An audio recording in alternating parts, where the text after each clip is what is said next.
indivisible, with liberty and justice for all. All right, thank you very much. I would like a motion to open the budget hearing. So moved. Second? Second. All in favor? Aye. Opposed, any abstentions? Mr. Ruff?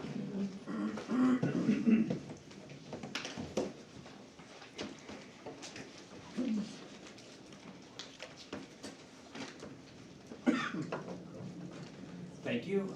Very appreciative. Everybody came out tonight to hear the budget hearing. Thank you, everybody. This is great. We'll jump right in. This is one of our quickest budget presentations. As you're aware, we've had a number of them so far. So our our proposed budget to budget increase is 3.2% with a corresponding tax levy of 2.9%, which is below the tax levy limit amount by $342,000. The district has worked very hard since the tax cap legislation went into effect to not just blindly go to the maximum amount every single year, like many other school districts across New York State will do. Cumulatively, this has saved our taxpayers approximately $30 million since the 2013-14 school year. So it's all about preserving all the great opportunities for our students while being very mindful not to go to the maximum amount every single year if possible. The budget at the budget hearing is required to be presented in three parts. These are the three components compared to the current year's budget, 24-25, compared to 25-26. Obviously, the biggest component is referred to as the program component or instruction, and that's what supports what happens with our students. So it's teachers and the supplies for our classrooms and all the other materials and programs and professional development opportunities that are directly connected with that. The other two areas are the administrative and capital component, and as indicated in this pie chart, 82% of our budget is dedicated to instructional program, with 7% administration and 11% capital. These percentages are unchanged when compared to the previous year. This morning, we were provided with the state aid runs. So we have if you go across the columns here, we have the current year's budget for state aid. And then in the end of January, the governor has her proposed budget. Then we provided an update to that in the draft 2 when we had an updated database, and the kind of the gray area is what we did this morning. And if you look at the very bottom, there is a total of $47,390,000, which is virtually the same as what we projected and what we've included in the adopted budget. So the overall increase is about $4,000. That's related to enrollment increases in aid category. So there was no new change for massive people, and that's what we thought. Overall, budget to budget, it's about a $1.7 million increase.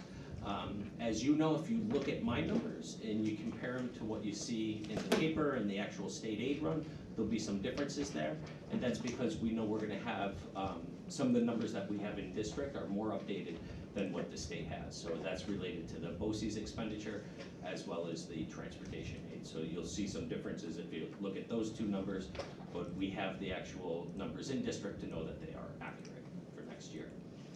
On the revenue side of the budget, obviously we didn't change. So if you look at the state aid number here, it's going to be $4,000 less than what's in the enacted budget.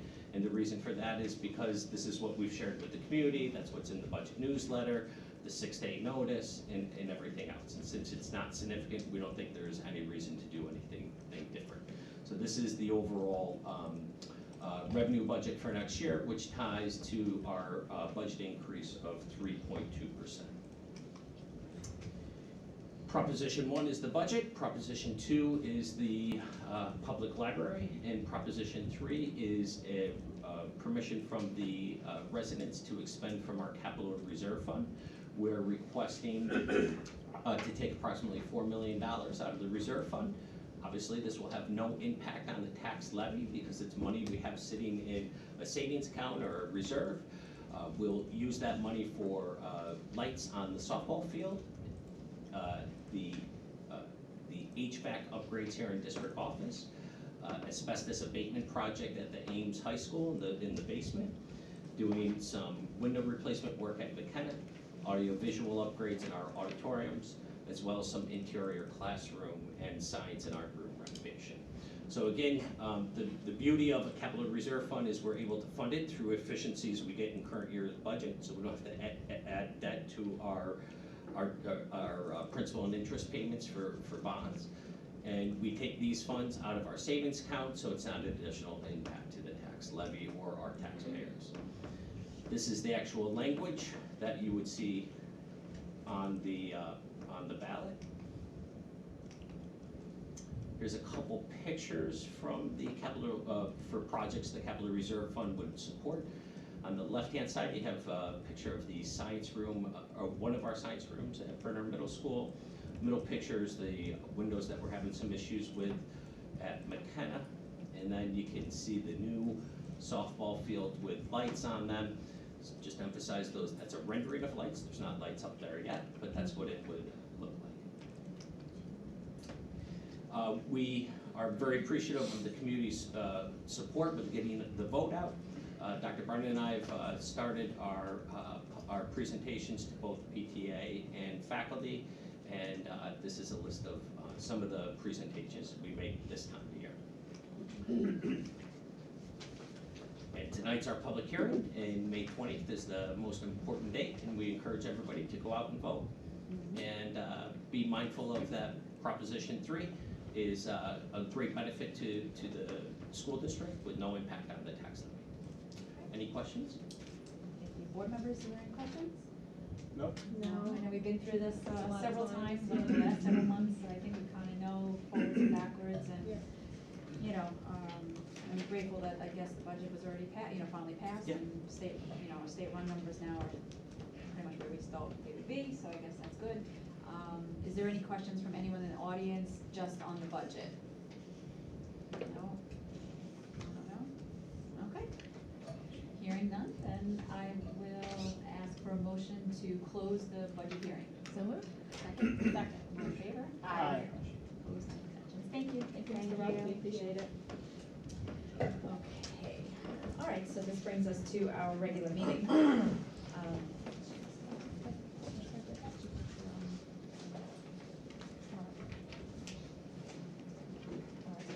Okay, I'm sorry about that. All right, so we're gonna do the minutes approval. May I have a motion, please? So moved. Second. All in favor? Aye. Any opposed, any abstentions? Next are the financial reports. May I have a motion, please? So moved. Second. Second. All in favor? Aye. Any opposed, any abstentions? I just have a question. Mr. Rupp, I have a question. You know, it's been a very important, I guess, issue of mine is to spend the class funds that go along with the class. So this year, the class of 2025 is graduating, and they have an account, and I just want to make sure that that money gets spent on the children. And I know it was a large sum. I think it shows 18,000 approximately, and about 5,000 was spent, so it's leaving approximately, 12. Do we have plans to spend that down so that the money follows these children? Yes, we do. I've had multiple conversations with the principal who's working directly with the class advisor.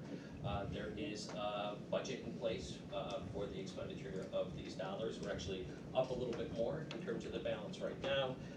They have provided their plan for expenses related to the prom, the field day and sunset event that they have, and some miscellaneous things. So their goal is to get it under $1,000 in that range. I think that's going to be a little hard for them to do, but I trust that they are following it very, very closely. So Great, as long as they're following up on it. Thank you very much. Yes. Thank you. Personnel actions, may I have a motion, please? So moved. Second? Second. All in favor? Aye. Any opposed, any abstentions? Mr. Schilling, do you want to come in now, or do you want us to do that on? Sure, I'll do it right now. That's Okay. fine, thank you. What you, among the resolutions you just approved are a couple of probationary hires. Real quick, is David or Joseph in the audience? I didn't see either one of them. David Marquez? Joseph Nolan? Okay. You had a couple of probationary hires. Mr. Joseph Nolan is a teaching assistant, which will occur right now, but also Mr. David Marquez, who's going to be joining us as a probationary world language teacher in both French and German. Wow. Yes, he was a part-timer with us and was a fantastic addition to the program this current year. and is going to be joining us probationarily next year. So yes, I'm bragging about that to all my colleagues in other districts that I have a French/German teacher. Top that. Also, you may recall earlier in the year, Mr. William Anderson, our curriculum associate for world language, noted his intent to retire. And although we are absolutely going to miss Mr. Anderson, we are thrilled to welcome to the Massapequa community Mrs. Catherine Kirshner, who's in the audience. There's Catherine right there, who will be joining us. Ms. Kirshner will be joining us on July 1st as our new curriculum associate for world languages in ENL. She hails from the Herricks School District, where she has been for the majority of her career in the world language and done phenomenal work there. Comes to us very highly regarded, and we're thrilled to have her join the Massapequa family. All right. Thank you very much, Mr. Schilling, and welcome aboard. We welcome you to Massapequa, and we can't look forward to working with you, and we'll see you on July 1st. Thank you so much. Okay, and the personnel non-certificated appointments, have a motion, please. So moved? Second? Second. All in favor? Aye. Any opposed, any abstentions? Before we move into the informational items from Dr. Brennan, I just wanted to recognize that it's Teacher Appreciation and Nurse Appreciation Week, and we just want to thank all of our nurses and teaching staff and for their dedication, their compassion, and just taking care of our precious kids, our children, right? That's what they do every day, so thank you so much for all you do. And then I'll hand it over to Dr. Brennan. Thank you so much. So tonight we have two presentations. Dr. Trapani will lead us through a secondary curriculum performance update, and then Mr. Ruff is going to deliver another presentation. He did one in October related to a bond update. We want to keep the community informed. I just have, before we jump into that, I have a couple quick announcements I wanted to just share with the board and the community. First, we have a very, very special birthday coming up. I don't know if you've heard about this, but somebody's turning 100 years old. It's Fairfield Elementary School. Great. Oh, yeah, I was like, All right, so May 21st, we're planning a really special, Mrs. Dano, Mrs. Pavlik, and Dr. Walsh and I were over there the other day.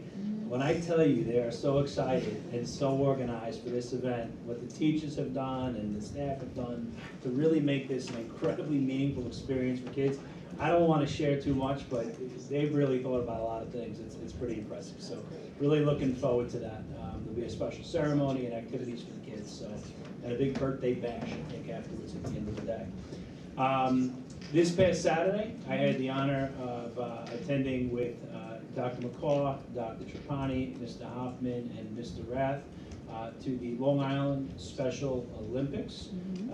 It was a beautiful day. The rain never came until later in the afternoon, but it was special because they handed the torch. I didn't expect all this to occur, but they handed the torch off to me. I was able to receive it and say a couple words, so really special. And the last thing I just wanted to share is last October, I had the opportunity with Dr. McCaw, Mr. Peterson, and so many of our special education teachers to go into the city for the New York State School Boards Association Conference. And our students were the highlight of this conference. They ran an entire expo. They were literally chasing down board members, superintendents, telling them all about Massapequa and the awesome programs that we have. Well, we, this winter, submitted to the New York State School Boards something that we thought would be really challenging and really awesome, but take it to the next level.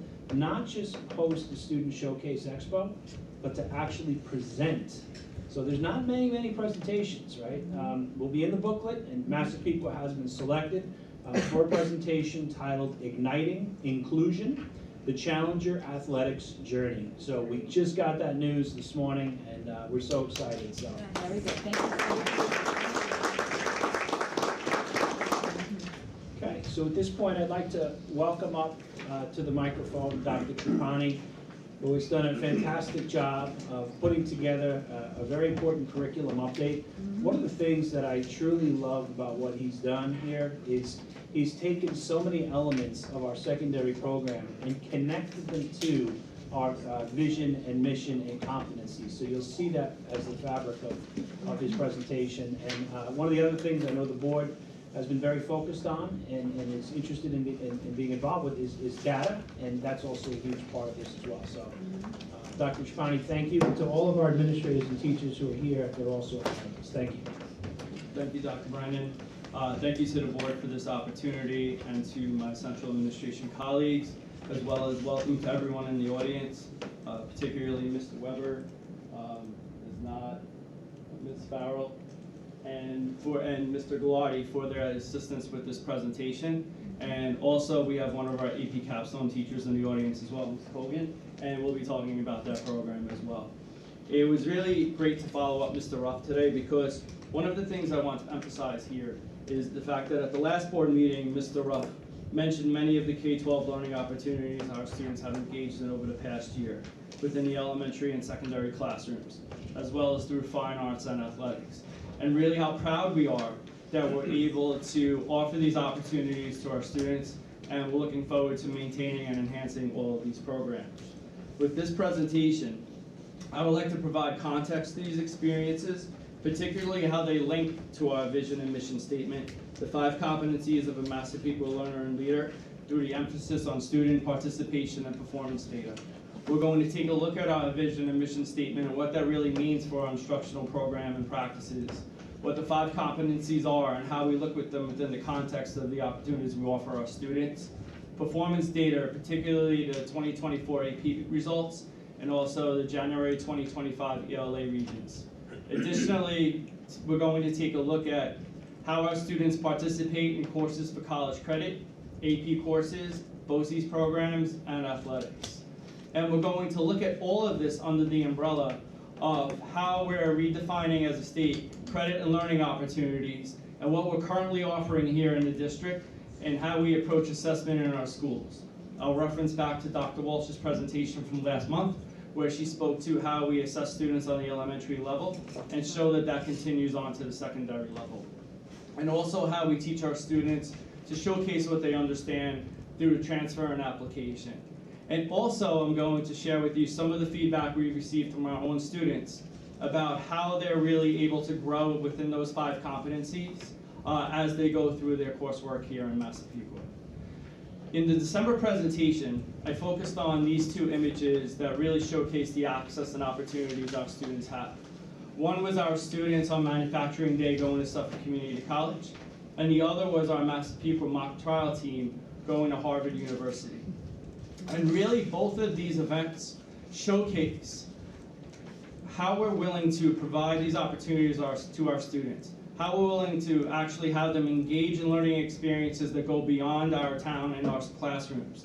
But we also needed some umbrella that would actually kind of be this overarching approach to how we instruct our students, how they learn, and how they demonstrate that understanding. And really from that, starting last year, what has grown out of feedback we received from the community was the competencies of a Massapequa learner and leader.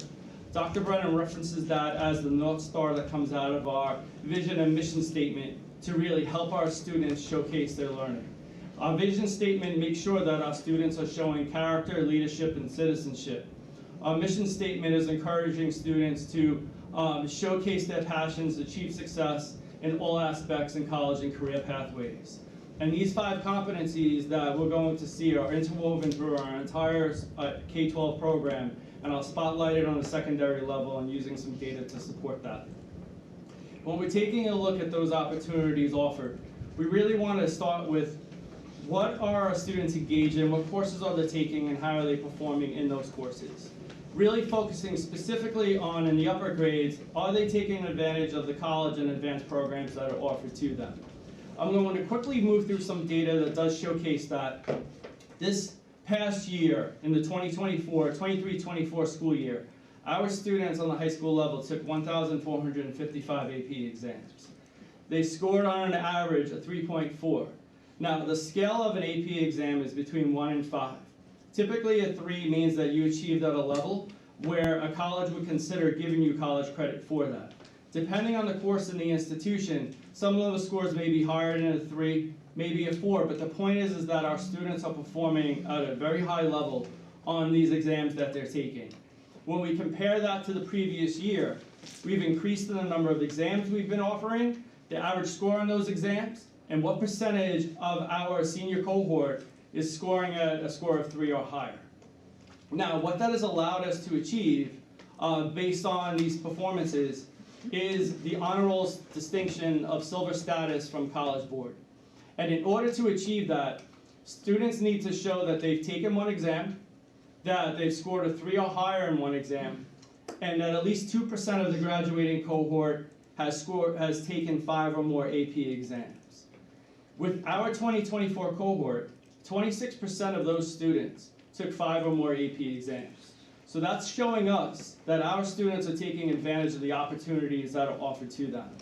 And so much so that in each of those categories, we've increased from 2023 in the amount of students that are taking one exam, scoring 3 or higher, and are taking 5 or more AP exams. Now, the reason why we have silver status, we are happy with that, and we really haven't been able to move to the next level is because of the 34 college courses that we're so excited that we're able to offer our students in addition to the 30 AP classes. Those 34 college courses are affiliated with about a dozen local colleges and universities that will allow our students the chance to actually receive college credit by taking those courses. And I want to dig a little bit deeper into these numbers to show how these 64 opportunities available to our students are being taken advantage of and how they're performing in taking those classes. So the data here shows how many students have taken AP exams over the last 3 years, how many students are enrolled in college classes, and the total. If we look at that bottom, in 2023, our students took advantage of the opportunity to the tune of 3,411 students taking at least one college or AP class. That number went up to 3,477 for 2024, and we're anticipating that number to be 3,601 for the 2025 school year. The reason why on the right you see that column that's shaded in, our students haven't completed taking their 2025 AP exams yet. They started that process earlier this week, and they'll go through that over the next 2 or 3 weeks or so. That data becomes available to us in early July. We will take a look at that data, and that'll allow us to make considerations about how we'll go forward with instruction and assessment. So those 2 columns will be filled in. The 2,137, that's the anticipated number of enrollment going into the 25-26 school year for our students with their opportunity to take college classes. Now, to see how that plays out on a particular grade level, I wanted to use grade 12 social studies as really a case study for this, because every student in order to graduate high school needs to take 12th grade social studies. So if we take a look at 2018, 2019, 2020, our students, 31 to 32% of our students took AP social studies in 12th grade. That's great. It also means that 31 to 32% of our students took an advanced course in 12th grade. If we compare that to 24-25, we had 28% of our students take an AP class in 24-25, but 76% of our students took a college or advanced class because of the opportunity to take a college class as well. So although that we are a school district that's achieved at a high level through College Board and AP, for me, and I think for a lot of the teachers and administrators, and for all of us here, we're equally grateful and proud of the fact that we have those 34 college classes that our students can take and really use them to pursue pathways that they may not have been able to do if they weren't there. Now, another piece of data we look at when we're determining what opportunities our students are taking is we're taking a look at how they're progressing through middle school. And one of the indicators of that are how many students are going into Algebra 1 Accelerated. As of the 24-25 school year, we're holding steady at 40%. That number is based on how they're performing on assessments on the middle school level to determine whether or not Algebra 1 is the appropriate placement for them. Now, the interesting piece of this data is that going into this school year, every student who was in Algebra 1 Accelerated last year had an opportunity to go into Geometry Accelerated over at the Ames campus. So we saw that number stay from 40.1% of students in Algebra Accelerated to 39.9% going over to Ames and maintaining the advanced cohort in math by going into the Geometry Accelerated program. What that means is as those students progress through high school, and you can see based on this bar graph that it's by far the highest number of students we have in Geometry Accelerated. In speaking with Mr. Watson, those students are performing at a very high level. The average score for the students on assessment this year in Geometry Accelerated is at 89%, and that's the same number as the students who were in Geometry Accelerated last year. What we expect to see is that these students will continue to be able to go through the high school program and take some of those advanced courses that I showcased in that slide of 64 programs as they continue to move through their high school program through the math sequence. Now, one of the pieces of data we have in order to be able to showcase how our students are learning and how they're performing are the Regents exams.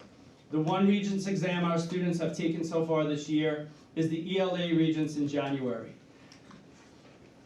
This data showcases how the students performed on that exam. And I do want to highlight a couple of things here. The first is the passing rate is how many students performed at a level of 65 or higher on that exam. Every student, like we talked about with 12th grade social studies, is required to take English in 11th grade and take the Regents exam. Our passing rate held steady at 98 or 97%. But the one statistic that I do want to bring your attention to is the mastery rate. And taking a look at the mastery rate, when those results were brought back to us, and looking at it with Ms. Farrell and her team, we saw that there was clearly a dip in our students performing on a mastery level. And obviously that's an opportunity for us to really take a close reflection as to why that occurred, what steps are we going to take going forward, and how are we going to rectify the fact that that mastery rate took a dip. So one of the things that Ms. Farrell and her team did is they reached out to neighboring school districts who took the Regents exam in January to see if they saw the same results in the dip in mastery rate. And they reported back that they did. Now, we don't have access to all of the data from the state until the summer. We've reached out several times to BOCES to try to get our hands on that data. However, we've been told that it will take at least another few weeks to a month in order to get that data in so we can have comparative data. But that didn't stop us from taking a look at our own students. And going through the BOCES instructional data warehouse, Ms. Farrell, Ms. Botan, and the team took a look at all of the opportunities to see how our students individually performed, conducted an item analysis, and really made a determination of what actually caused that dip in mastery level. And just so you have some context, there's 3 components to the ELA Regents. One of them is reading comprehension, which is 3 passages, and there's 24 total multiple choice questions that go along with those reading comprehension questions. The second is an argument where there's 4 texts, and the students need to be able to construct an argument with evidence from at least 3 of those texts. And the third one is a writing text-based analysis response. And taking a look at that, what we realized, and it's something that we were hearing back from other districts as well, is that the text difficulty in the reading comprehension in the multiple choice first part was extremely difficult, particularly because a lot of the readings now are nonfiction text, which means that they're science-based text. The second piece is that there was a reading where the perspective of the text was from a parrot, and our students had a hard time understanding that the perspective was from a parrot. And the third one was, because of the length of the text on this particular exam, our students seemed to struggle with the stamina as they went through that exam. So the next steps are really the most important piece here. One of the key components of actually assessing our students and getting that data is really, what do you do with it next? And the next steps are, what Ms. Farrell has done is she spent a lot of time over the last month or 2 talking with Mr. Mezzafanti about how they're going to incorporate some of the literacy strategies into the science program and vice versa. The 2 of them are going to work on offering collaborative professional development to their staff in order to ensure that nonfiction text is something that students become more and more comfortable with on a mastery level. Similarly, because our 6th grade teachers are humanities-based, where science and social studies, ELA and social studies work together, it is an opportunity for Ms. Farrell and Mr. Gallardi to also continue to establish that collaborative partnership when we're talking about nonfiction text from the history standpoint. Additionally, you can see a list of some of the next steps that were listed there, particularly progress monitoring and how we assess our students. Are we assessing our students or continuing to the same way that they're being assessed on the English Regents? Are we encouraging our students to understand more high-level themes, like when they read The Outsiders? One of the more important themes in The Outsiders, a book that many, if not all of us, are familiar with, is, what does it mean to be an outsider? Are students able to really use that book and also other texts, including nonfiction text, to be able to support a theme like that?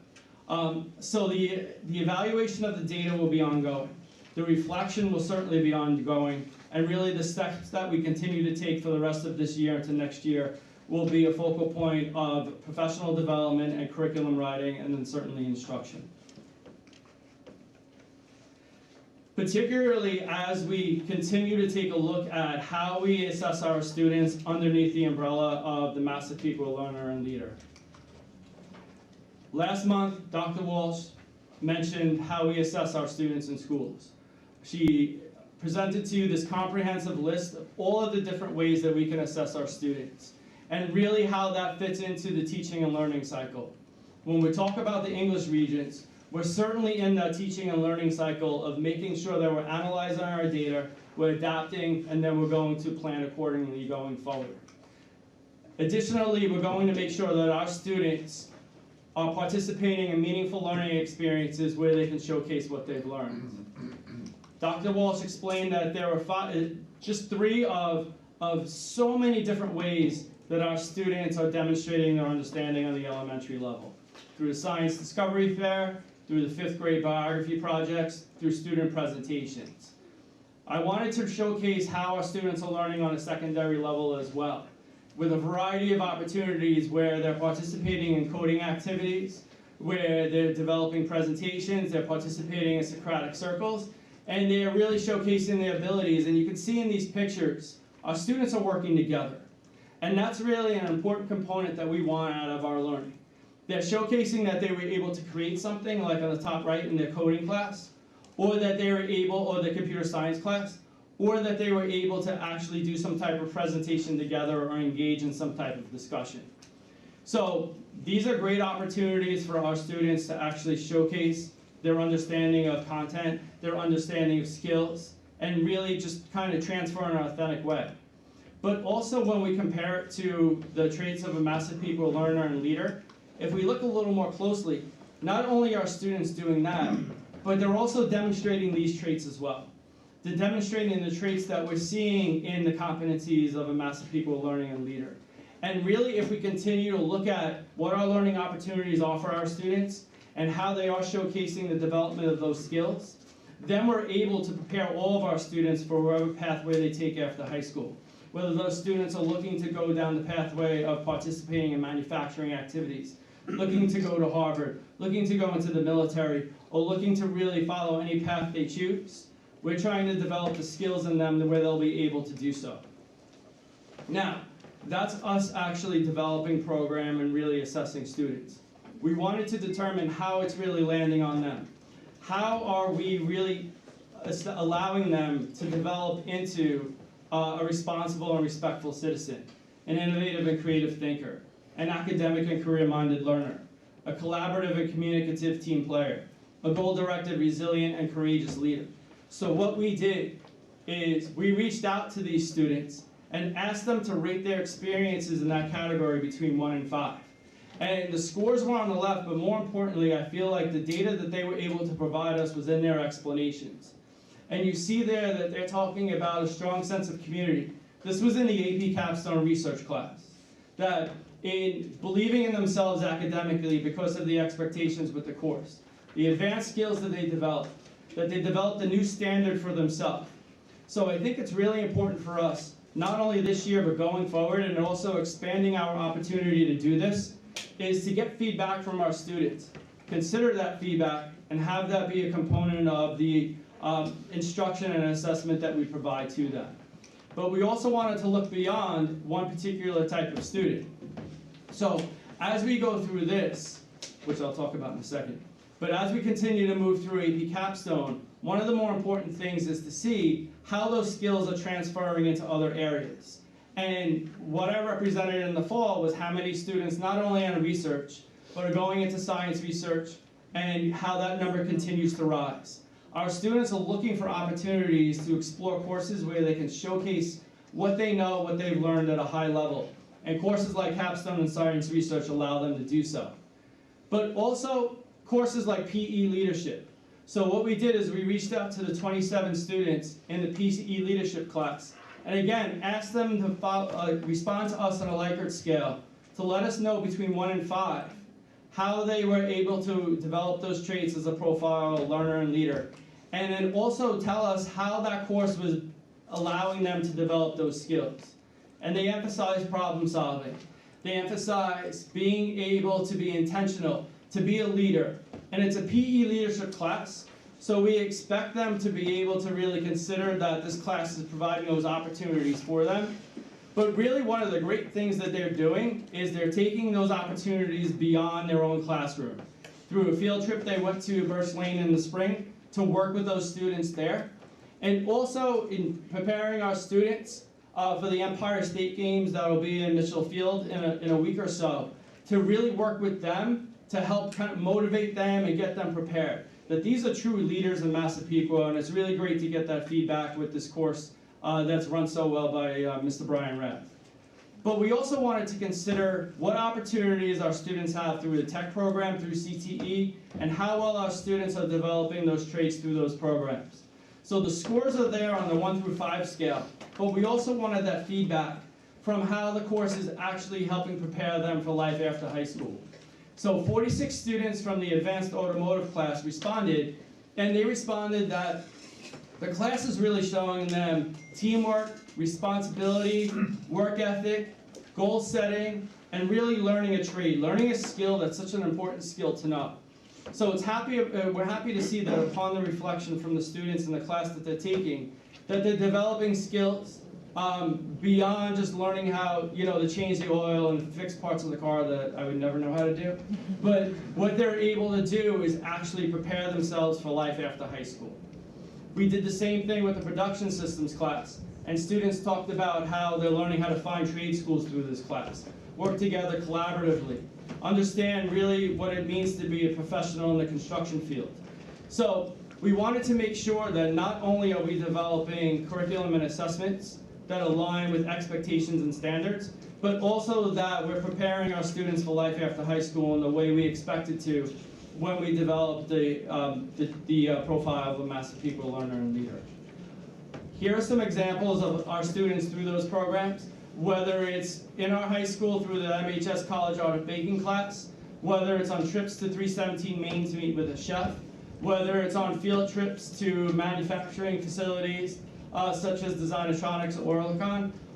Our students are out there, they're actually creating, they're interacting, they're going on trips, and they're developing and executing these authentic learning assessments, or experiences I should say, that really help prepare them for life after high school.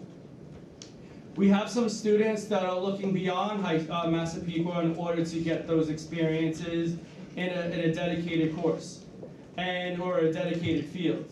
And what we have here is a list of 82 students going to these different learning opportunities to become an expert in the course offerings that are listed there.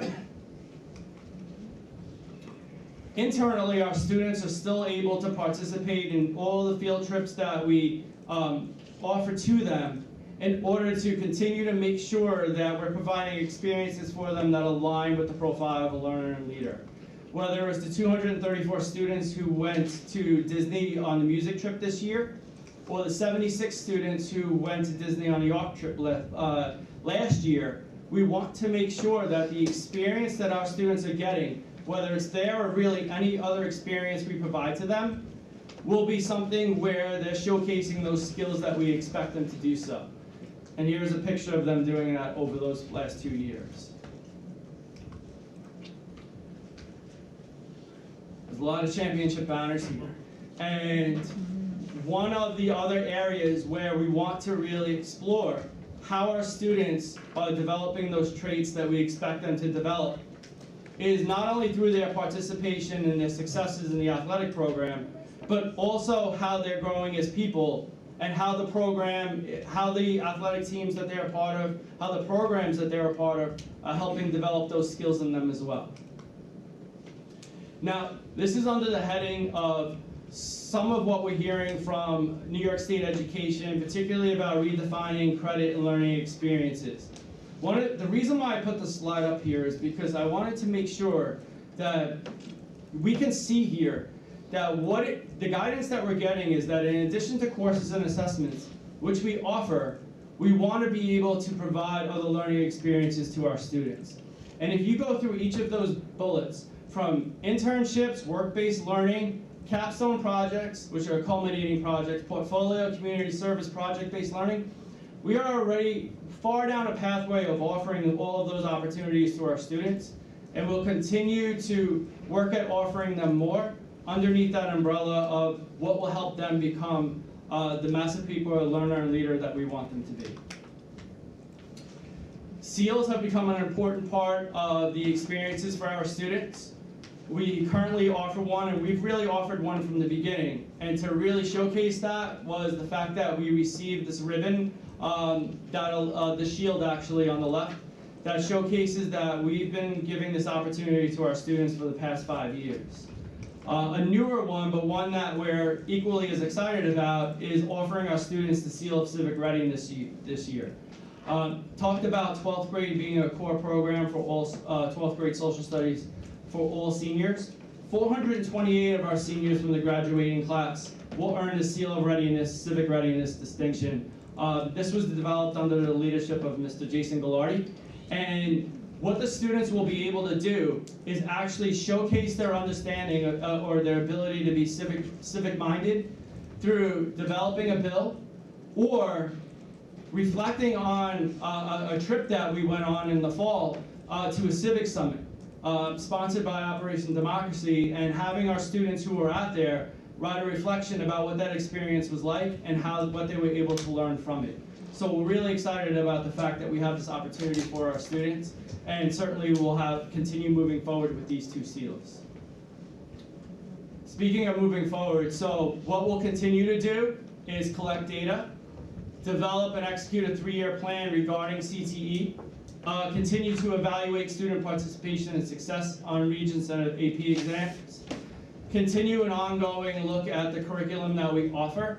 We're going to start very shortly talking about what curriculum writing opportunities we'll have for our district, and what we really want to prioritize as far as ensuring that our students are continuing to develop the skills the way they have up until this point, and also to make sure they have the access and opportunities to showcase those competencies. So, I know I spoke very fast, but I've been told I speak too long, so. At this point, I'm happy to answer any questions. Thank you so much. That was a fantastic presentation, and it really highlights, what our aims and our goals are here, to offer everything to all of our students, no matter who they are, that we offer, so they could be the best versions of themselves, right? And I think you really highlighted this beautifully, through all the different areas, whether it's academics or, through the trades, through technology, art, science, athletics, everything. So I think it's really great. I think it shows the innovation of our leaders here, in all our departments. Really coming with innovative classes. The PE leadership was a brand new one in the last couple of years, and the AB capstone, you were there to really bring that along before your role here. So I'm sure you're with pride looking at how it's flourishing, and then how the science research is now really flourishing. And I love that we have so many more Regeneron finalists. That was like a thing that I would always be like, why can't we have it? I know our students are capable, so it's really great to see everybody coming together. And I also appreciate your candor to show us when maybe things aren't going the way we want them to go, and just taking a deep dive and how can we address it. So I thank you for all of that. It's beautiful to see. It's seeing how everything is kind of coming together, the leader, the learner and leader, and then asking the students for feedback. How do you think this is really helping you prepare for these 5 competencies? So I have nothing but appreciation for you, for the curriculum associates, the teachers, the staff, the students, and central administration for supporting it and bringing it, bringing it to life. So I have nothing except praise and thank you, and I really appreciate that hard work. Anyone else? I'm blown away with the level of detail and the survey that you did, and I just have to say I'm so excited that it wasn't just quantitative data, but the qualitative data I think was so interesting, because not only did it give us input, but it also gave the students an opportunity to reflect on what they gained and how to apply it, and I think that was fantastic. I hope we continue to do it, because I really think that reflection piece for the students is amazing. So thank you for all of the detail, all of the information. When I go with Carrie said, I know that there's times where we realize, there are gaps and where there are changes. Some of you know, I do work with juniors for the college aptitude tests, and I do see it on my end as well, that reading stamina piece is really a struggle across the board. I think it's because of how we present information to students now. You blame it a little on COVID years, but I think it's just how they're receiving information. It's much different. So to get them to focus and attend for longer periods of time is just challenging. And with that said, the one thing that I wanted to say that I'm seeing on my end with students that I work with, and also the college application process, is a shift back toward, again, for your higher end colleges, starting to want to see the SAT and ACT again. And I feel like there was a shift away from that with the test optional policy, but I think we're starting to see a shift go back. Not for all colleges, but for some, and for some majors. So I just would say, just in terms of the guidance department, just look again in terms of encouraging them to take both the SAT and ACT, and to also look at when they take it.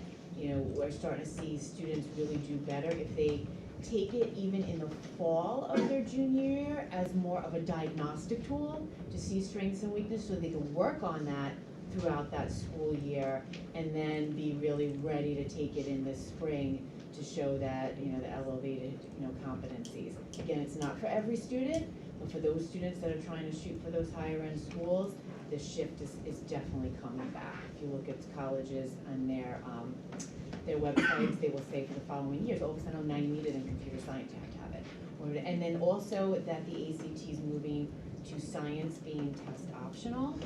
That's another piece that some of the schools will be requiring it. Some won't, some will. It's going to be very, very contingent on the colleges themselves, which just makes it hard for everyone in terms of the planning piece, but just to, to be making sure that we're advising students in that way, preparing them for that. There were 300 students who participated in Saturday's SAT, so we sell them out. So Yeah, I know. ACT too, though, because Yeah. a lot of them We're offering that in for June. that as well. So just again, it was taking a back seat, but we're starting to see a slight shift back. Just I want to add one thing. Sorry. It's real quick. Great presentation. A lot of data, a lot of information. One thing that I really love, and I'm sure Mrs. Locke is going to love it too, the seal of civic readiness. Right? You've been saying that, So, great job. Great job. And that was the work of Mr. Gallardi, who did a great job in really bringing that forward. Yep. Thank you. I wanted to say, like my colleagues, thank you for a very informative and thorough, and also I would say exciting presentation. It was exciting to see the Regeneron entries. I just have a question for you. I get asked this a lot, and Mr. Weber's in the audience, so maybe you guys can both answer. It's a little tough question. So having 3 kids gone through the college process, a lot of times people ask me, is it beneficial to take an AP exam or a college credit course? So I wish there was a way that we can analyze the data to see which colleges actually accept it, because it's been my history with my children that they do accept the college credit courses. My children haven't scored that high enough, I don't think, on the AP exams to get the credit in college. And I also have noticed that, the more elite schools require the AP, they want to see the rigor, but they're not taking the courses, they're not taking the credit for it. So it's just something to think about, and I don't know if there's a way you can analyze it and track it. But. Well, right, and I think that the way to go forward with that is we're hopeful to showcase more of what we did here and I've been working with Mr. Weber on this and doing outreach to our graduates. And I think really one of the important things is doing outreach to our graduates underneath that umbrella of competencies, but also doing outreach. How many credits did your institution, take from you? What classes did you take while you were here? Did you find them to be beneficial not only from the skills piece, but also from the practical lens of I was able to actually get credits for them. But as far as the first piece, and hopefully Mr. Weber doesn't say something contradictory, but typically it would be that if you can take the most rigorous course offered, take that course, especially if you want to go to one of those highly competitive schools. That said, there are students who, going back to that table of 12th grade social studies, there are students, there were 32% who took that most rigorous course, but there were 68 who didn't, and there was no other opportunity for them. When you have an opportunity to take the college class instead of a Regents level, that might be the right pathway for you. Or you may be looking to you may be looking to graduate high school, but you have a specific trade or a specific path that you want to go down, and then that class, the Regents level class, is the best opportunity for you. So it really depends on the student, but as a general rule, if you're someone who wants to go to one of those most competitive schools, try to take the most rigorous courses offered. Absolutely. And the age-old question, is it better to take the more rigorous course and get a lower grade, the less rigorous course and get a higher grade? And it's all dependent on where you're applying, what program you're applying to. But you want to challenge yourself, but you also want to know that you're going to be successful in doing so. And we brought this up the other night at the PTA meeting to kind of piggyback on what Janine said about the colleges requiring the test scores again. Some do, and that's definitely the trend. But I would also say, don't forget that they also based merit scholarships on SATs. So even while they were kind of trending away from it, you were still getting merit, you're still getting money. So I think it's important. I think if you score well enough, it always makes sense to submit, and again, just to Yeah, get look the at money. the averages for each of the schools, and just Yeah. see if you fall in within it. Yeah, that's what- Again, that's and what we it's do. very, there's no crystal ball anymore with the one formula. You really have to go to the school's website and do your homework and see what they're requiring. So it's just like the process, just that process was starting earlier and earlier across the board, in terms of managing. Yeah, I did. I'll try to be, yeah, it wasn't on. Hopefully you're. I'll try to be quick. I will echo what my colleague said. That was really an outstanding presentation. You have covered all but one of my questions, which anyone who knows me knows that that's not really an easy task because I usually have lots. I love the transparency where, with the English regions and, just laying out what the test entails, which is something I probably would have asked, as well as next steps, detailed next steps, so I have all confidence that you guys are handling it. You even covered the New York State requirements that are coming down the pike from state ed, which again is something I would have asked, so it's nice to see that, you're looking at this from all bases, you and the team. So my one question really is in regard to the your three-year plan for CTE, and while I fully support all of that, I think we all do. Letting our students take advantage of the technical programs through BOCEs and whatnot. I'm wondering if there's any thought, maybe even not necessarily in the 3-year plan, but maybe a 5-year or more. Any thought to bringing any of those programs like in-house as more students seem to be utilizing them? I'm wondering, when we look at, right, and when we look at the cost factor, are more students moving away from, typical education, into those programs? Like maybe we could, utilize our own teaching staff to. Yeah, and what we're seeing is that there's only a handful, but it really has begun that some of the school districts around Long Island are starting to try to create facilities and one or two have to bring programs like plumbing into their own high schools.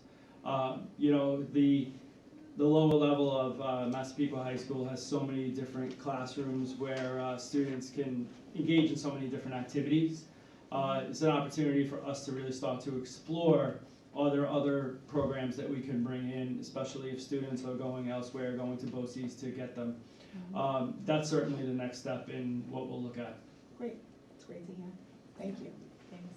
And I'll just, a little anecdotal thing, been seeing my Facebook feed, all these class of 22 kids graduating a year early from college. I know Janine's daughter was one of them.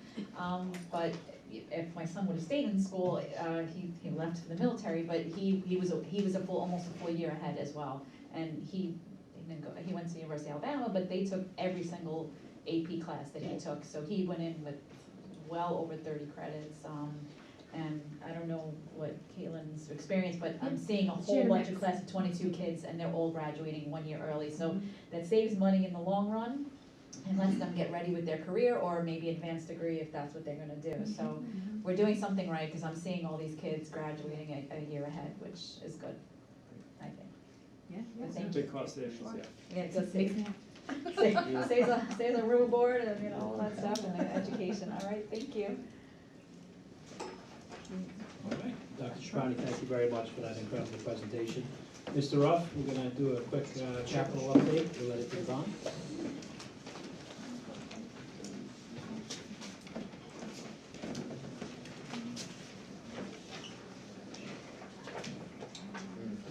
Okay, this is a follow-up presentation from the spring. We're entering in the summer season where we can really start putting up the amount of work that we are doing here. On the picture on the left here, we have the Burnham softball field, as well as on the right, we have the beginnings at East Lake where we're doing some playground reconstruction work. Before we jump into the bond that was approved in October of 2023, a couple of capital reserve fund projects that were previously approved by the community, similar to what we have in Proposition 3, where there's no impact to the tax levy. Sorry if I've said that 15 times tonight, just wanted to emphasize that. Just some images on the left and right hand side of the work to the Fairfield boiler. Preparing the boiler room at Birch Lane is the picture in the middle. So it's great for us, infrastructure related, making sure that roofs, boilers, things are well addressed and taken care of. A lot of roof restoration work. We have a picture on the left-hand side of the high school, and what you're seeing is there's sections of the roof that need to be fully ripped out and replaced, and then there's sections where we can put a coating on it, such as the picture you see on the right at Burner, and that coating carries the same warranty as a brand new roof. So we're able to have some cost efficiencies there. And we get the benefit of a 20-year warranty, which is the same as if we rip the entire roof and put in a new one. So this approach was done at a less expensive price, and you can see the projects that we have ongoing, if not already started, about to start, including the high school, Burner Middle School, East Lake, Hawthorne, Ames is going to have a partial done over the cafeteria. Fairfield partial, Birch Lane partial as well going on this summer. When we take a look at our playgrounds, we have 2 playgrounds at each of our elementary schools. Have a couple images here of the Lockhart in the middle of the Lockhart playground in Umpqua and East Lake, all being constructed. If you take a look at the picture to the left here of East Lake, just about a week later, we got some action in that playground, so it was updated to the beginnings to the new playground that will be taking place there. I will add, we did get a little caught up with the rain that was not cooperating with us earlier this week, so it's kind of delaying us out a little bit, but only by a few days, so the workers. We shift over to the Hawthorne building. This is in connection with Proposition 3. We completed the roof replacement project there, so that roof did not get a coating. That was, the condition of that roof was such where we couldn't coat it. We had to go with a full rip and replace. So that is almost complete. We also have the abatement project, the picture in the middle, where we had asbestos containing material in the hallway, so that was taken care of, and you have a nice image of that. and then all the way to the right is the restroom renovation work. So that's all in connection with phase one and preparing the Hawthorne building for the July 2026, when Nassau BOCES will be renting that facility for us. We always like to provide in these presentations a specific status for each project that the community approved in October of 2023. You recall there's $46.5 million associated with infrastructure upgrades. Also the softball field and playground was in that mix as well. So almost everything is either completed, in progress, or awarded. Right? We submit the plans up to the state, we get the permit for these plans. The one thing that we're holding off on towards the final phase of the project that you'll see common to each building is the masonry work. So we want to get the other things done first and address masonry work, and you'll see that similar throughout. Here's the layout for Fairfield and Lockhart. And again, we're holding back on masonry until we kind of complete these other areas. McKenna and Umpqua, the exterior door projects, if you recall, we had the board reject that bid because we weren't happy with the pricing on that, and we are working through some solutions that have some nice savings for us. So we'll be close to coming back to the board with an approval for those projects as well.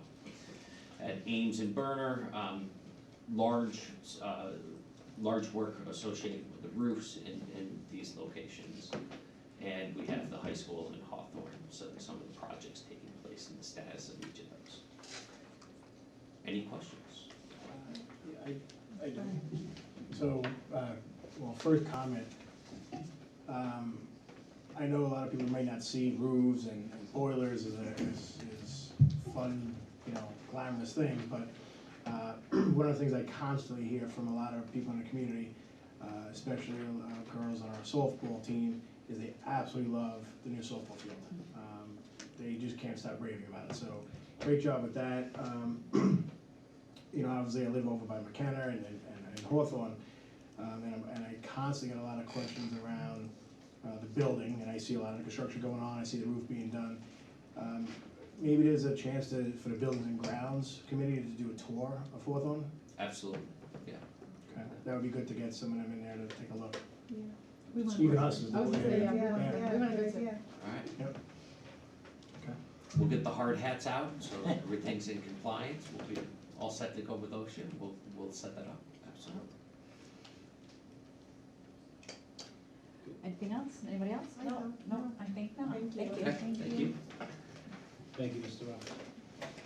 I just, when you think back, like, it seems like a lifetime ago, but, it was 2 years ago, Buildings and Grounds Committee working on this, and here we are, it's starting, it's happening, It's a great feeling, so. Thank you.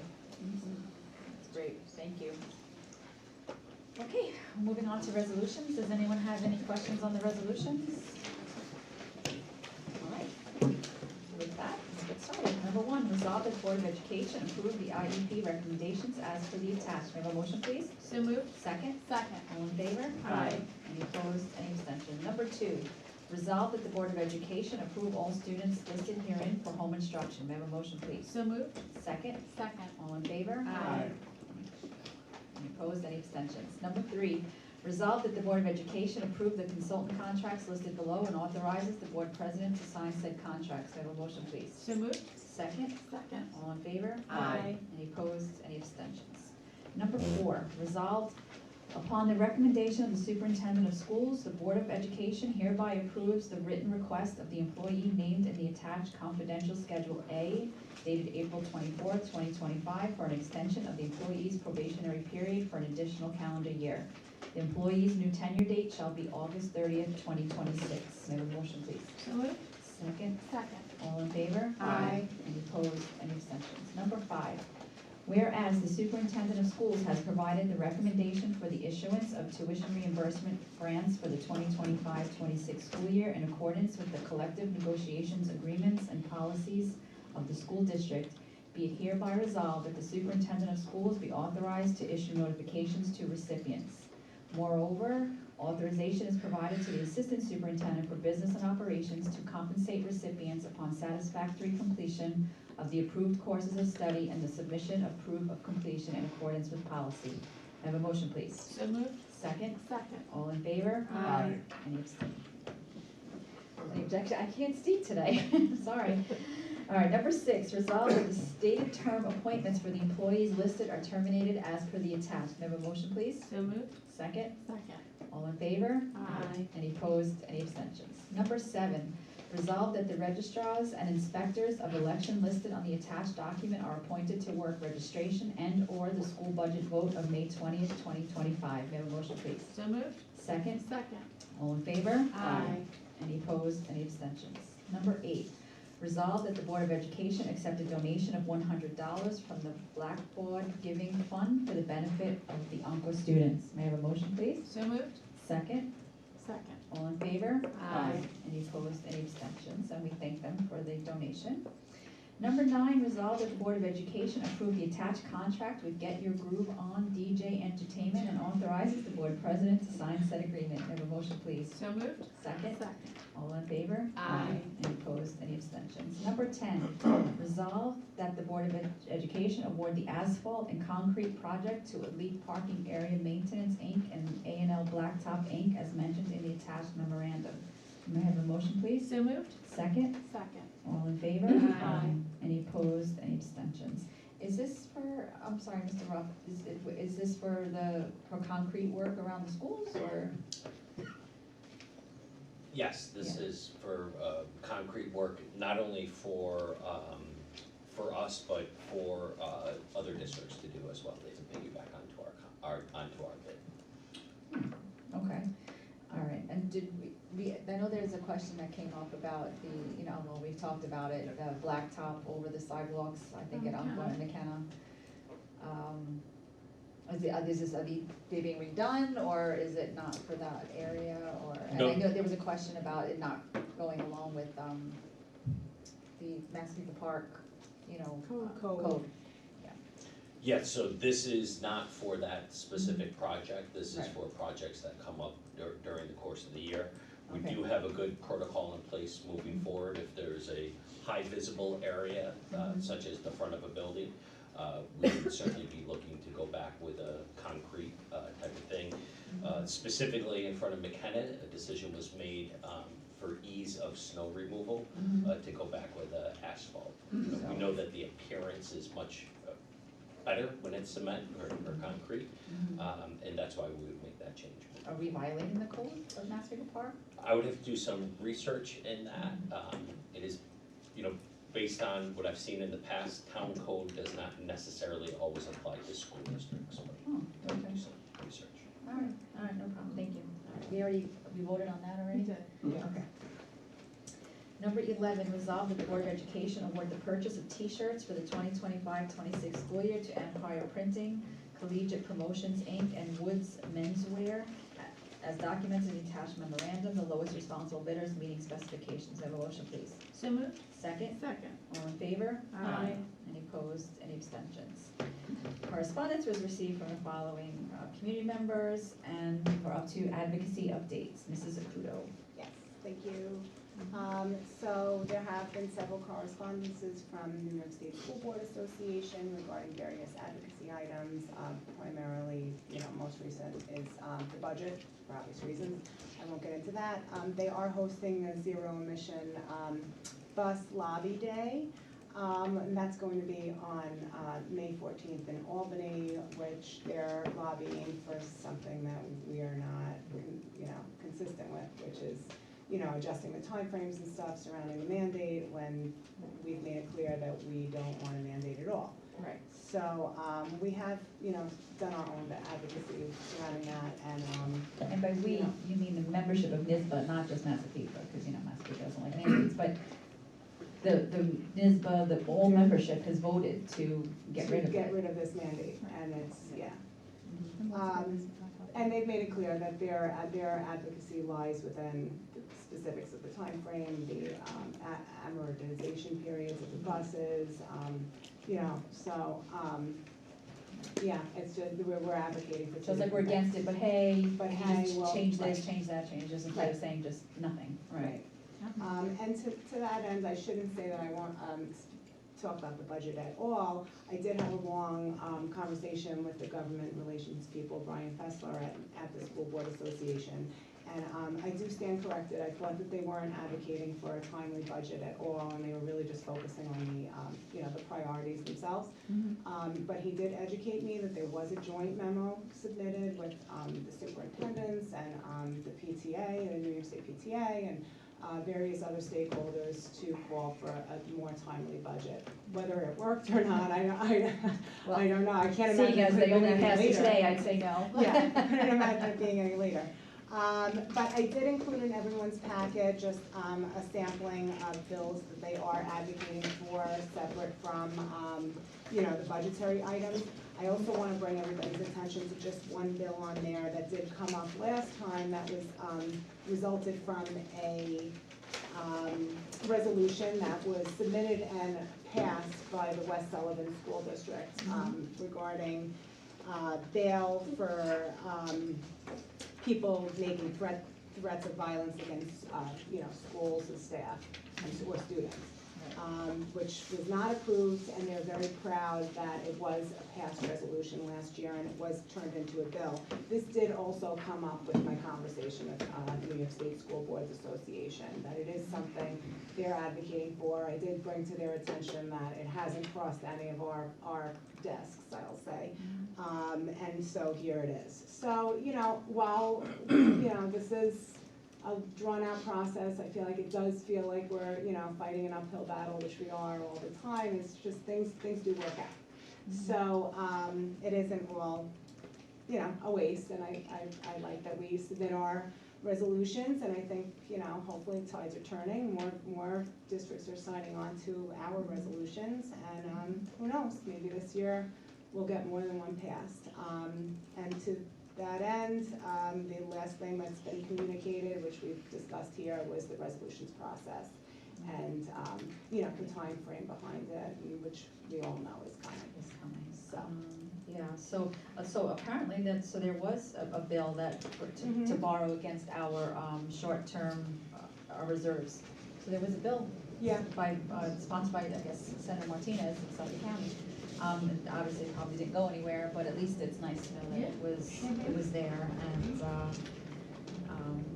and, well, listen, hopefully we'll keep. Yeah, I mean, and that's why I bring this up, because they're not, while a lot of their positions are not, 100% consistent with our Massapequa values, a lot of them sometimes are, Right.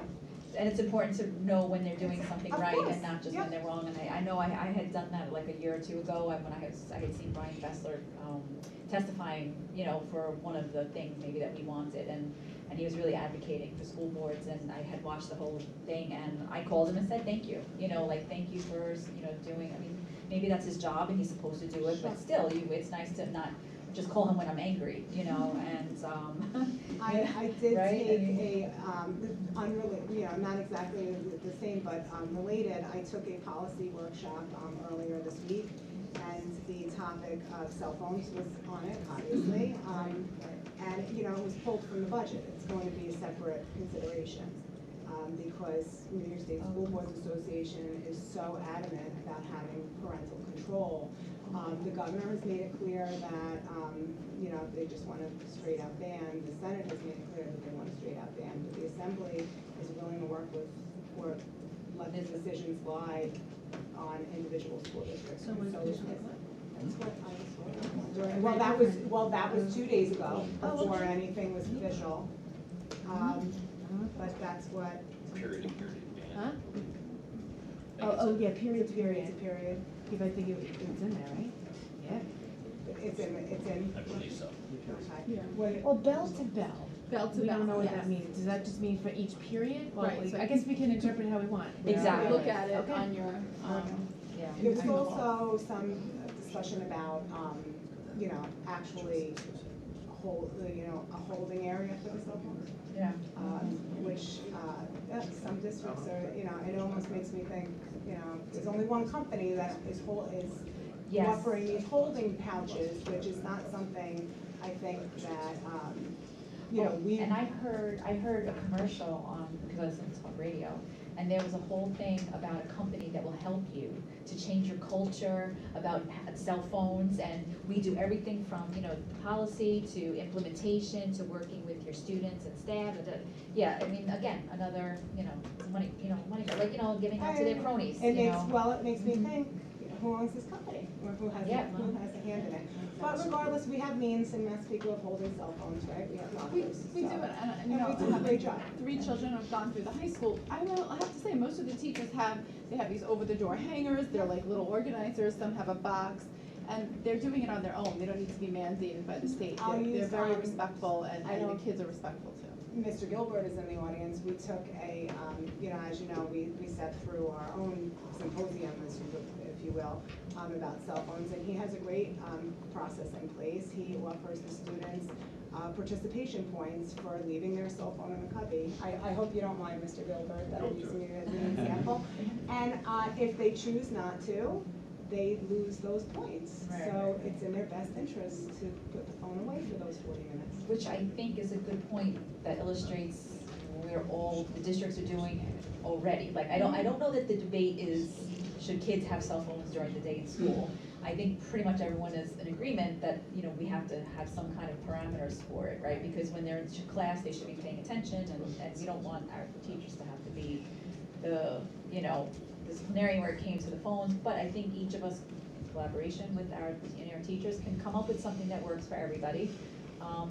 But I think we can do it at the local level. I don't think we need a mandate from the state, because, you know, we already banned it at Burner, you know, we have things going on at the high school. So I think there's ways, and teachers are being creative. Hey, put it up here, and then I'll give you more points. So, you know, I think we're doing it already, and I think that's what we keep saying over and over again, is we don't need these top-down mandates. Is, hey, best practice shows that, and which, you know, it's obvious, but the kids do better when the cell phone is put away and it's a distraction-free zone.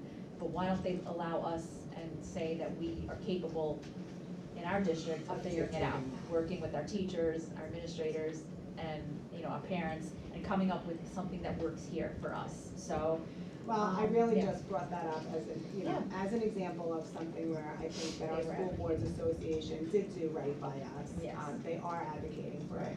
local control. so or bell what to have bell, we get to decide kind of how that, what that looks. I'm not 100% sure that was it, but I have to look it up, but. Isn't it all about interpretation, Mr. Gillen?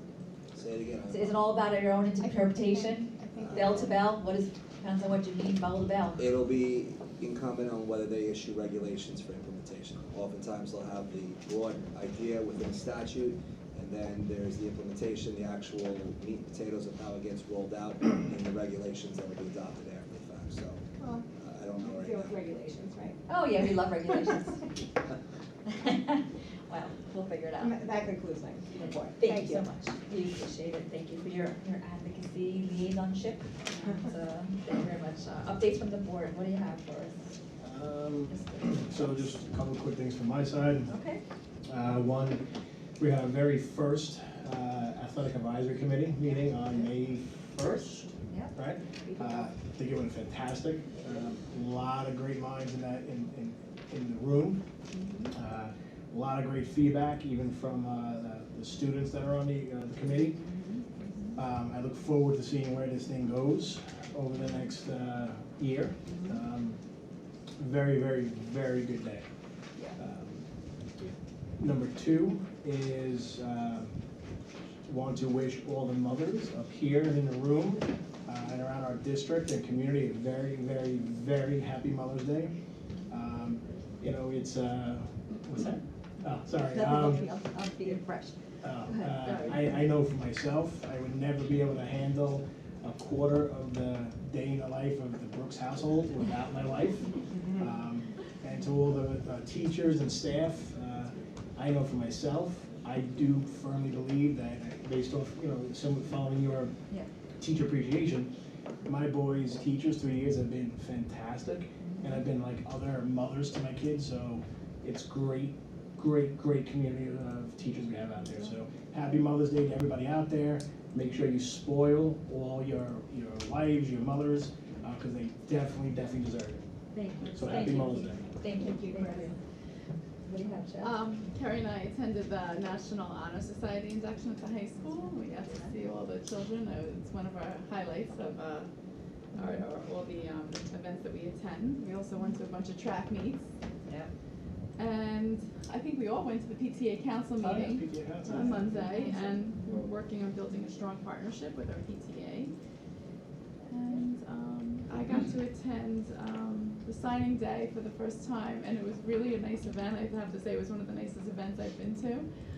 Dr. Brennan and Ms. Lowell spoke, and they gave an inspiring speech about both being collegiate athletes. So it was really a nice day to kind of see the send off for the seniors. So. Yeah, it was great. Yeah, so I was, thank you for your leadership, Chris, at the Athletic Advisory Committee. It looks like it's something that's gonna be really great, and I just wanna thank Mr. Gary Boldinger, who this was really his, his desired, and he saw a need, and, it's nice. It was a long process, but because we wanted to do it correctly. And I think it's gonna be great, so I'm glad about that. The PTA Council we went to on Monday. I feel like, I think that's pretty much it. Yeah, and you guys down here?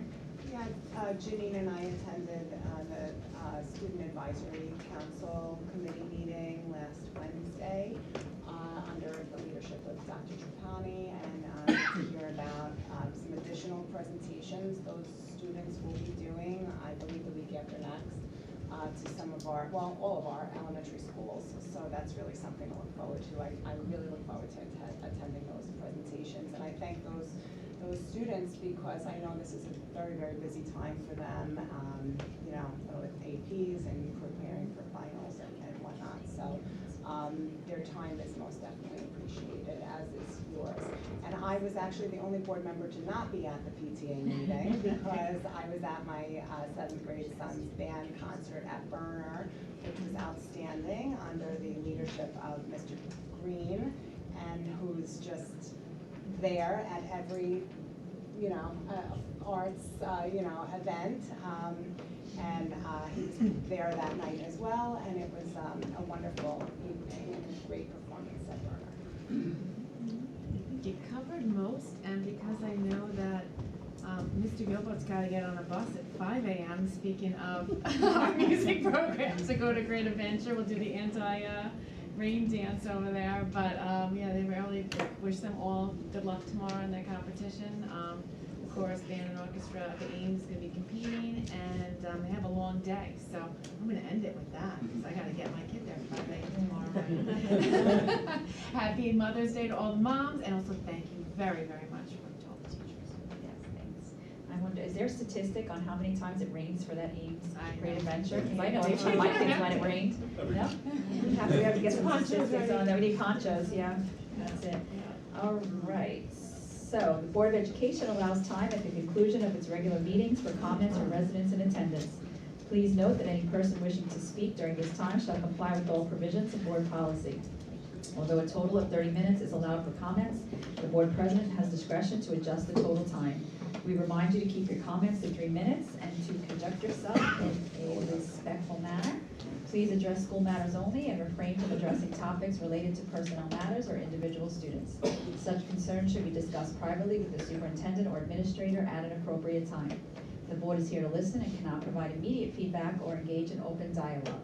Any necessary follow-up will be noted and provided at a later date. So with that, I open the floor. Does anyone have a question or comment? Okay, just please state your name and read the record, please. Hi, Daniel Smith, 27 Westwood Road South.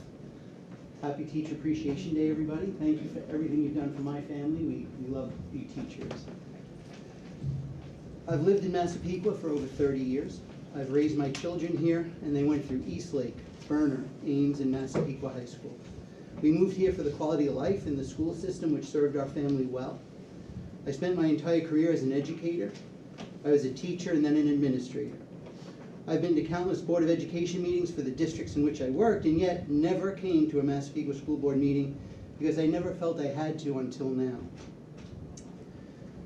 Massapequa's been in the news recently because an alleged serial killer lives in our neighborhood. Our name is being bandied about due to this news item, and it detracts from our town's reputation for all the good people who live here. It's sad. The last thing our town needs is more infamous coverage. So imagine my shock and disappointment when I saw our elected Board of Education member on Fox News looking so pleased for a moment of fame. You chose to go on a national network of propaganda and speak for all of Massapequa about the most inane topic, the changing of a mascot. Originally, there were 2 high schools in Massapequa. There were 2 mascots, 2 schools, Bisons and Chiefs. When they combined and became just the Chiefs, the world kept turning, and the students who were Bisons survived. I attended Stony Brook University when we were the Patriots. They changed to the Seawolves, and the world kept turning. It didn't detract from our pride of being Stony Brook students. I even belonged to the National Educators Federal Credit Union. It's now Jovia Credit Union. The world kept turning, and my money is still there. To go on network television and claim this is who we are is disappointing. We're not chiefs, we're proud citizens of Massapequa. I guess I need to remind everyone that the board is charged with setting models, budgets, policies for the education of our children, instead of focusing on what I saw tonight, academics, rigor, fiscal responsibility, school safety, social emotional concerns, and the hundreds of other things that a school district needs to be excellent. You chose to take time, lots of money, and attention for ourselves on this frivolous topic. Whenever there's a change for our children, it's how we present it that affects their perception of it. Instead of selective outrage at changing a culturally insensitive and inaccurate mascot, you could have empowered our children to be change agents and have them create a new mascot they could own and be proud of for years to come until a change may once again be needed in the future. Instead, you let your obvious politics guide your channeling it on biased media network and even referencing a past president from another political party. You stated to the nation that you had the board in lockstep with you. If that's true, then I think you all have to be accountable. Get back to what we elected you to do. Stop grandstanding and seeking your moment of fame. Please stop acting like this is truly a calamity of epic proportion. Most of all, please focus on our children and not politics. We could have pivoted and kept the name Chiefs, but used it to represent the chiefs of our amazing firefighters and first responders. But no, you claim it's all about a show of respect to Native Americans, or as some of the lesser educated and culturally insensitive politicians use the term Indians. It's not. How is a cartoon of a Native American in incorrect headdress or a giant statue of a Native American next to a real estate office a show of respect? A mascot doesn't define our community. We're proud of our students and community regardless of what mascot is running around on a field. Don't let the glory days of your own career in Massapequa detract from what needs to be done for our schools today. We hide behind the term tradition, but not all traditions are good. You've used the term heritage as well. This isn't our heritage. Unless you're a Native American tied to the original tribes that lived here hundreds of years ago, it's just cultural appropriation. Ms. Wachter, you represent all of Massapequa, not just the clique that elected you. You even stated, we're a patriotic town and we love Trump. You're a school board official, not a politician. If you think that all Massapequa loves Trump, you're out of touch with Massapequa. Have any of you even reached out past your own small neighborhood to get the pulse of all the residents of Massapequa? I never saw any board member go on Fox News to brag about our AP scores, our music program, our scholar student athletes, our art programs, or all that we should be known for. You certainly didn't go on Fox News to warn of the defunding and minimalization of the U.S. Department of Education either. Now, thanks to that, our school district is known for this, a serial killer and the people obsessed with a mascot. Drop this issue. Let the students create a new modern mascot that they are empowered to create and can be proud of for decades to come. And if we want to go on Fox News and talk to the reporters there, resign and go do that. Don't spend another dime or moment on this distraction. Thank you for your time. Thank you for your comment. I will only correct one part of what you had to say because it's really important. We were not allowed to keep the Chiefs name in any way, fashion. We could not rebrand. We had to get rid of both no matter what.